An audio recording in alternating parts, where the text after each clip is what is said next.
Our final reader is Brenda Cooper. She is a Seattle area futurist and writer, and also the CIO of the city of Kirkland. Brenda writes a monthly column for Futurismic called Today's Tomorrows, and is the author of the Endeavor Award winner for 2008, The Silver Ship and the Sea, and of the sequels, Reading the Wind and Wings of Creation. She co-authored Building Harlequin's Moon, Larry Nevin. Her next book is Mayan December, coming from Prime Books in August 2011. Please welcome Brenda Cooper.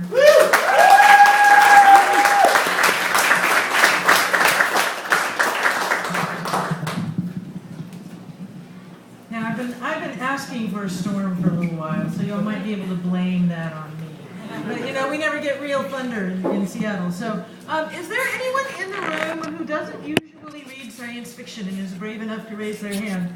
I saw yours first. You get a book. Nicely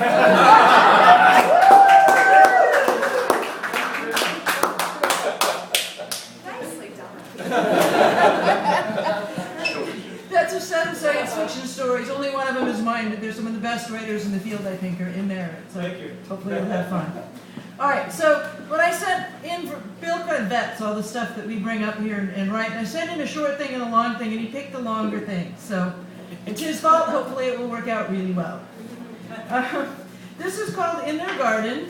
It's a short story that appeared in ASIMOV'S about a year ago, and then it came out in that year's Best anthology. I'm running back through the desiccated woods, going too fast to keep the sticks and branches that have fallen from the trees from cracking under my weight. My skin and mouth are dry.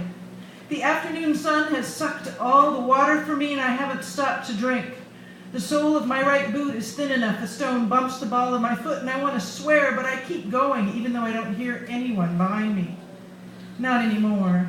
I realize I haven't for a while. I got away again. I saw 10 friendly travelers this time before I met one who meant me trouble.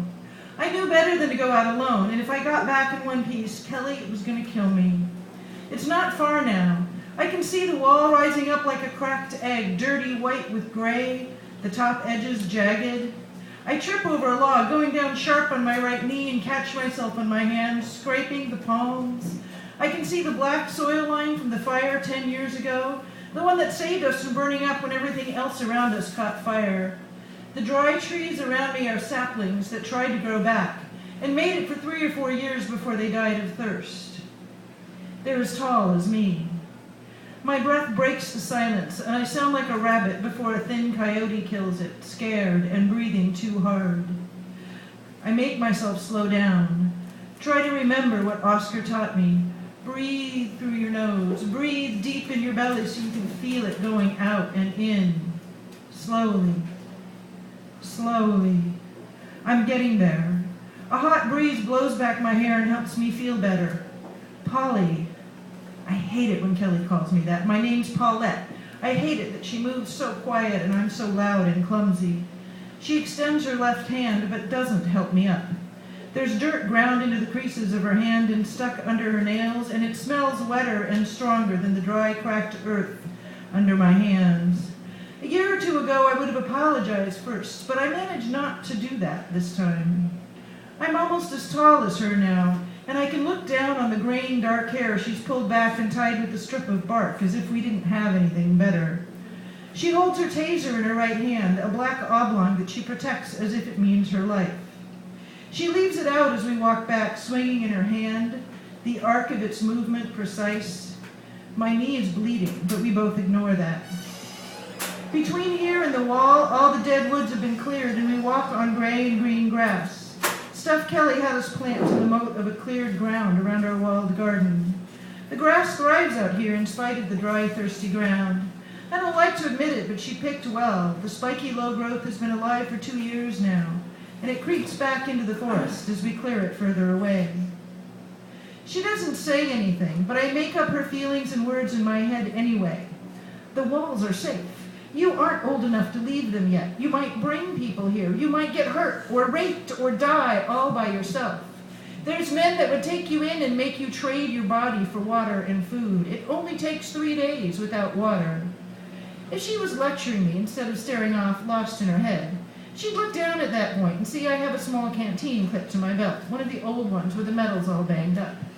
Well, maybe you'd live a week. She looked disgusted. We have all the people we can water now. You might get lost and not come back, and then what? We'd lose all the training we spent on you. The only problem with the lecture in your head is you can't fight it. Kelly knows that, and it makes me even madder at her, but it's not like I'm going to be able to explain to the others why I picked a fight with someone who doesn't say anything to me. The problem is that she's right. I shouldn't want to argue with her, but I hate living like the world isn't all screwed up when it really is. Or maybe we're living like it is all screwed up and it's starting not to be so. That's what I'm starting to believe. Whichever it is, I'll never amount to anything if I stay inside my whole life and work on little things that don't matter with little people who will die behind a wall. The wet, verdant world we live in is in a bubble, and I want the real world. Right before we get to the wall, Kelly turns and looks at me. I expect her to be yelling and angry, but what I see in her dark blue eyes is just sadness. I wonder which one of her plants died. I'm sorry, she said, but I don't tell her that. I can't show weakness. The door in the wall is big enough for an army, and there's a whiter spot on the wall where Kelly's old boss, James, ripped the sign off the second year of the drought, and also the second year after I was born. The door opens to let us in, and the two of us are much smaller than an army, even though there's a war between us. Inside, it smells like home, and it smells like jail, like dirt and water and frogs, and faintly of flowers. Later, in the summer, it will smell more like flowers, but the spring is showier than it is smelly. We pass magenta azaleas whose bloom is just starting to wilt, and in spite of myself, I smile when I see 3 bees on the one plant.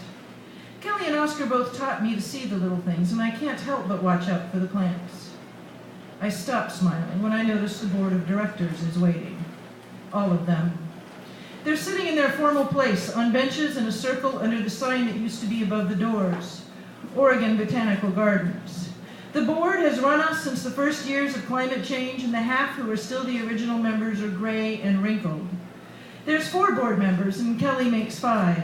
She says, "Polly, please sit," and gestures to the hot seat, the one for people who are in trouble. I've been here before. The board's all as old as Kelly. They all remember the world I only see in movies, and they all remember my dad, who's dead now, and they all remember they're the ones who make all the rules, and I'm the girl who keeps breaking them. I wait for them to ask me questions. They don't. Kelly clears her throat and keeps her chin up, and her voice is as sad as her eyes. "Polly, we've done everything we know how to do to keep you in here. I can't keep putting us at risk by letting you in and out the door. I've told it not to open for you anymore. So if you sneak out again, you will never be allowed back." She can't mean it. She's the one who had the most hand in raising me, teaching me. I'm her hope for the future. She wouldn't kick me out. Tim and Lee are the 2 old men on the board. Lee nods, telling me he supports Kelly. Tim is impassive, but he would miss me. We play chess sometimes in the hour between dawn and breakfast. Sometimes I win, and he likes that. He would never kick me out. Kay and Shell are the 2 women. They're both stone-faced, too, but they might mean it. They're scarier than Tim and Lee. Kelly holds my eyes, and she still looks sad. Usually when she's getting me in trouble, she just looks frustrated. "Do you understand?" "Yes." "Tell me what will happen if you leave again without permission." "The door will not let me back in, and we will not let you back in," she adds. Maybe she does mean it. Now her eyes are all wet, even though she isn't really crying yet. Kelly isn't done. I know because no one is moving, and I feel like they're all watching me, probably because they are. Kelly says, "Just so you don't do anything rash, you're confined to the Japanese garden for a week. Report to Oscar in 10 minutes. She does mean this, except maybe the 10 minutes part. I nod at them all and walk away, keeping my head up. I hate it that they've made me feel small again. In my room, I sweep my journal and 2 changes of clothes into an old bag, and I brush my hair and my teeth and put those brushes in the bag too. I sit on the bed and wait, determined not to be early or even on time. But Oscar doesn't notice. I walk in the glass box and close the outer door and wait a moment, then open the inner door. I wonder if these doors are now locked too, but I don't test them to find out how strict my sentence is. I am inside walls, some glass, and under a plastic sheet roof. The air is heavy with water, although cool. Oscar is nowhere to be seen. When it was finished, the Japanese garden was billed as one of the largest on the West Coast. But then the roof was to keep it from getting too wet instead of too dry. I negotiate the stepping stone path, walking through pillows of pearlwort. The cinnamon fern that lines the right wall still has some tender, brownish fiddlehead, so I pick them. Maybe it's a form of penance. The very first of the wisteria blooms are showing purple. Oscar is on the other side of the flowers between me and the waterfall. He doesn't turn around for the space of 2 breaths. He's squatting, bent over, clipping the leaves of a Japanese holly. He is a small man, his skin pallid from the damp air he lives in, his long red hair caught back in a braid that falls down a freckled white back. He is only wearing shorts. He likes to garden as naked as the board will let him. Even his feet are bare. I have always suspected that at night he goes out with his flashlight and gardens more naked than that. Even though he is almost 60 years old, I think I would garden beside him with my nipples exposed to the cool night air. He wouldn't let me, of course. He stands up and turns toward me. Even though the light is starting to gray to dusk, I can see that his eyes look like Kelly's did. Why? Why did you run away? I lean back against the big cedar column that holds up the wisteria arbor, breathing in the sweet air. Why don't you ever leave this garden? I've never asked them this. Instead of looking startled, he smiles, because I am saving the world. He is lying. He is at best saving a tiny part of the world that I can walk across in 5 minutes. Everyone here thinks small. I hold out my hand, the one with the fiddleheads in it, and he takes them and he says, "See?" And I don't see at all. He leads me to the kitchen, which is the only room here with walls that aren't made of waxed paper or bamboo. When we get in, he hands me back the fiddleheads, and I wash them in a bowl full of water and pour the water in a bin so it can go into the waterfall, where it will be scrubbed clean by filter plants. We have everything ready, but before we start to cook, Oscar takes me up to the top of the rock wall in the center of the stroll garden, and we look out towards the ocean. It's too far away to see or hear, but the sun will set over it. He has made a hole in the roof by overlapping the layers of water-capturing plastic so we can see the sunset directly. There are enough clouds to catch the gold and orange a little, but most of the last rays leak up like spilled paint and fade into the blackening sky. I try to decide whether or not I can use the hole in the roof to climb out of. After the color starts to fade, there is a hole in time between night and day. Oscar speaks quietly. "I answered you. Will you answer me?" So that's what he's been waiting for. I guess when you're 60, you have a lot of patience. We live in a bubble. He laughs and he pokes the plastic, which he can just barely reach. It answers him by rippling, as if it were upside-down water. I frown. We do. I wave my hand at all the roads and the people we can't see from here. In the real world, out there, people are traveling and learning and meeting each other. They're struggling.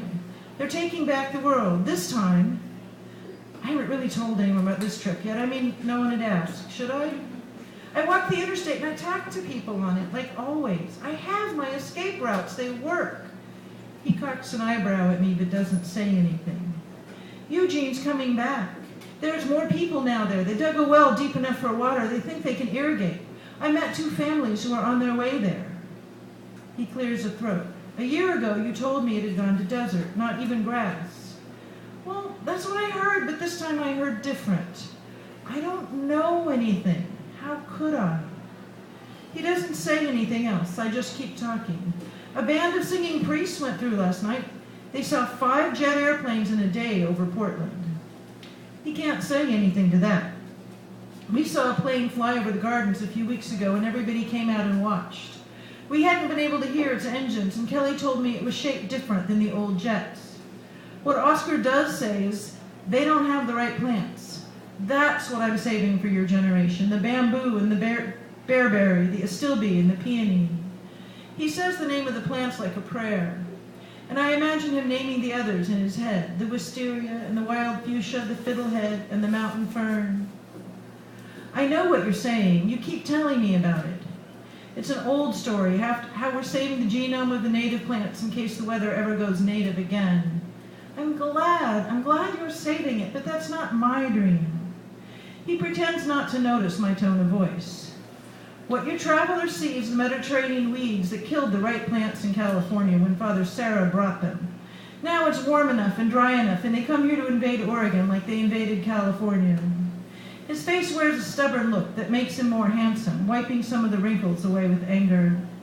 He starts down the rock face as all of the colors of the garden begin to fade, and I hear him tell me it's your duty to the planet to help. I sit on the stone until stars swim above the plastic roof, diffused by the beads of water that start gathering there. After my eyes adjust enough to the dark, I come carefully to ground, and Oscar and I share cinnamon fern fiddleheads and cattail roots and some jerky from a thin bobcat. That night, I lie in bed, separated from Oscar by waxy paper and bamboo, and listen to the roof twinkle in the wind. I'm too young to save the lives of doomed plants for a people that might be doomed too. The world has changed, and we'll all die if we try to stand still. We have to adapt. We have to adapt to the new climate and the new ways, or die here in Oscar's Japanese stroll garden, walking the stone paths until there's not enough water left for the wisteria. They've taught me the things I need to know to help, and now they want to keep me in a box. But I don't hate them. Oscar's breathing gets even and deep, and it's a comfort. But not enough.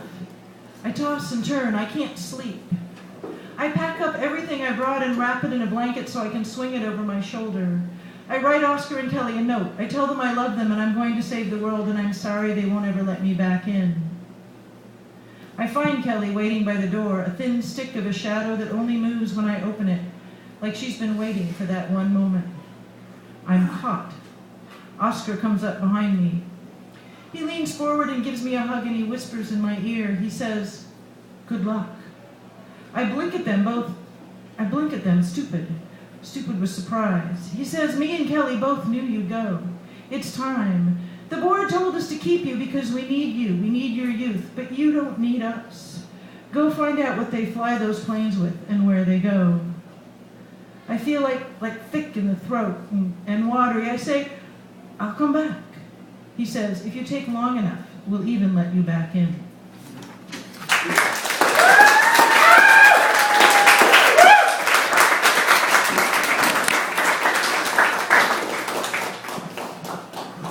That's fantastic, Brenda. Thank you. And thank you, everybody, for coming out tonight. Get home safely in the storm. Come back on August 2nd to hear 5 more great readers.